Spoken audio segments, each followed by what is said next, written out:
from Dale Hollow Lake out of Holly Creek, and houseboats park right in here.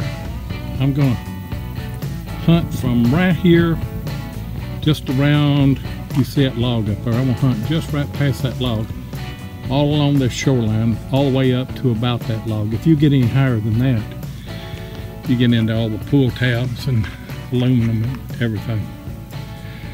But here's the deal.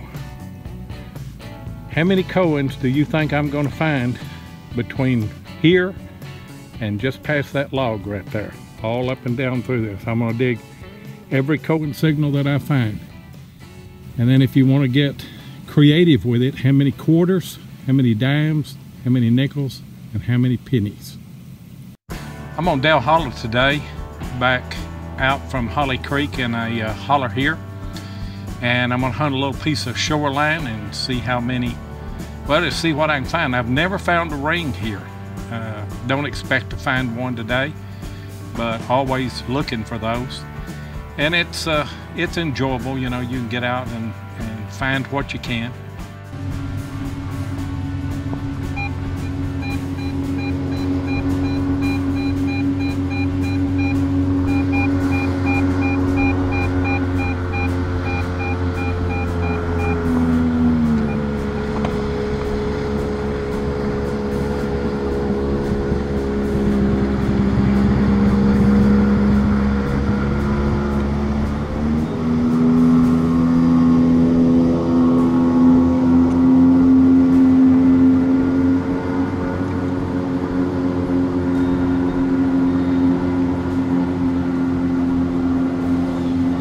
Quarter.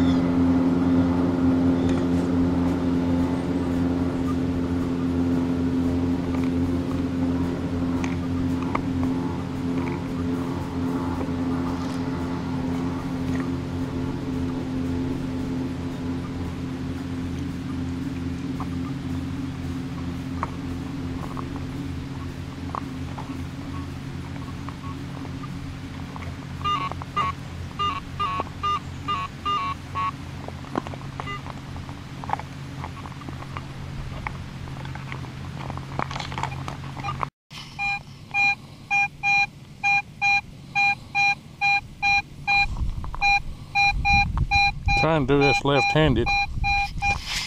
Anyway, it's right there. Let's see.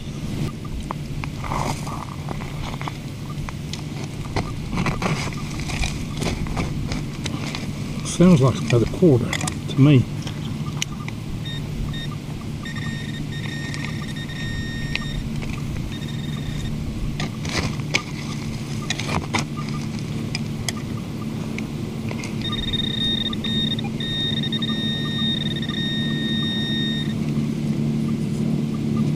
That's what it is.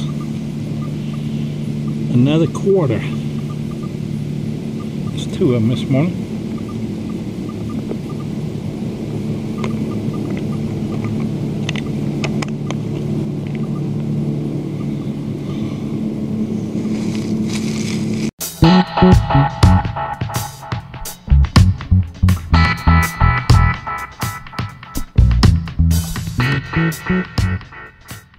Dale Hollow Lake is named after William Dale, a government surveyor and veteran of the War of 1812, who settled originally in Willow Grove, Tennessee.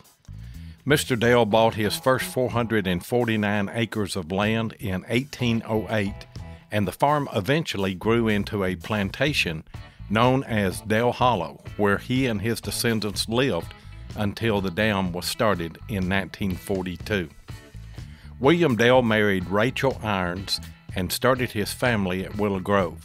Willow Grove would become known as the town that drowned.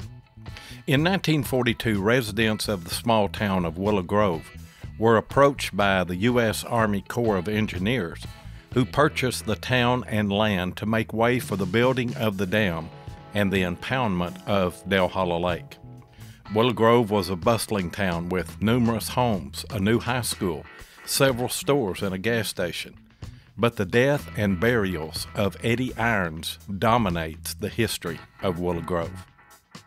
Eddie Irons was the younger brother of Rachel Irons and the nephew of William Dale. For his 18th birthday, he was gifted with a spirited horse by his parents. Eddie's first ride proved disastrous as the horse ran under a low-hanging limb of a walnut tree, breaking Eddie's neck and killing him instantly. Eddie's father, Edward, immediately cut down the walnut tree and from it made his son a casket and buried him on the knoll where the tree once stood. Years later, while digging the foundation for a school, the casket was unearthed. Choosing to keep him where he was, they dug deeper, reburied him, and built the school over his grave. In the early 1900s, another school replaced the old one, and the casket was once again unearthed and reburied under the new structure.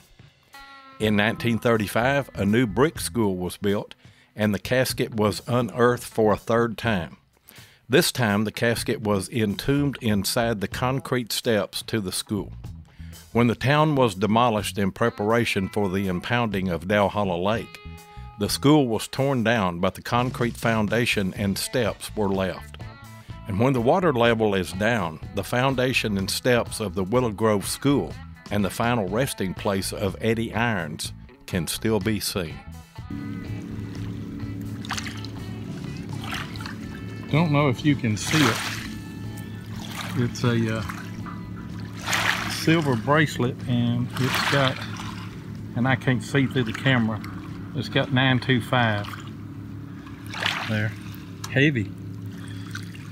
That's the first good piece of jewelry I've ever found out here on the lake water hunting.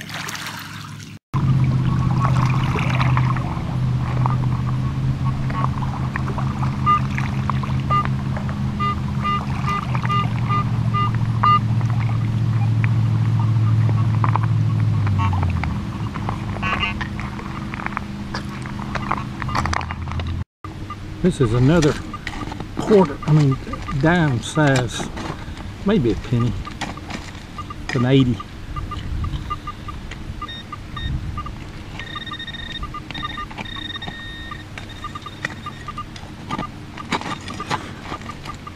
I'm guessing a penny. Got a little clay up on here. There it is right there.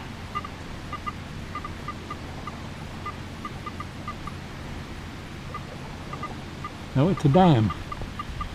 It's a dime. Ringing up an 80. Put it in the Diggin with 7 box.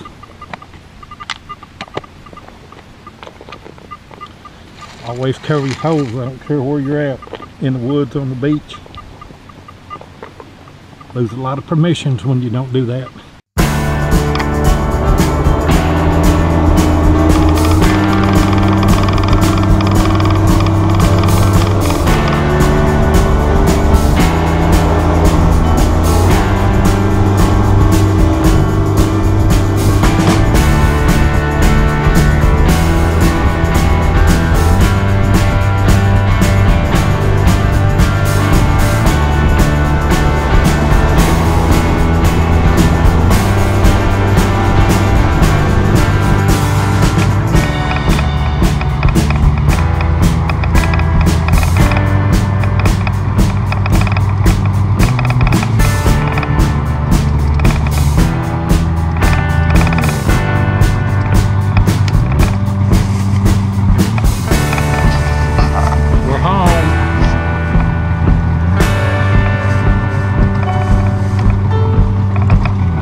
I got them all spread out on the glass table here.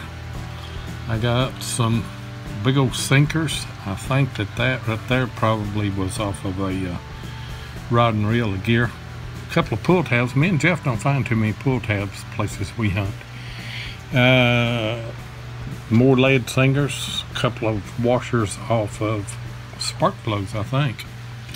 Let's look at quarters now. I've got one. Do it like this. Got 1, 2, 3, 4, 5, 6 quarters.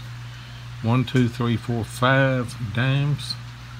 Got 1, 2, 3, 4, 5, 6 nickels.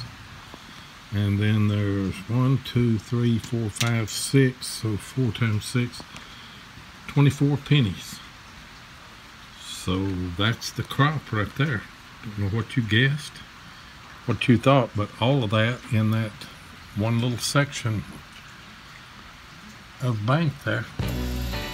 Hey, thanks for joining us today on Digging with Seven. Hope you enjoyed the video. Want to remind you that Tennessee Jeff and I have a podcast every Thursday night on Spreaker.com, and I'll leave a link down in the description. It's called Relics Radio. It's on every Thursday night at 8 p.m. Eastern. And we always have a good guest, and we always have a good time. So come over there and check us out, and be sure when you get to Spreaker that you, on the show, you check out all of our advertisers as well. So see you next Tuesday on YouTube, and see you Thursday on Relics Radio.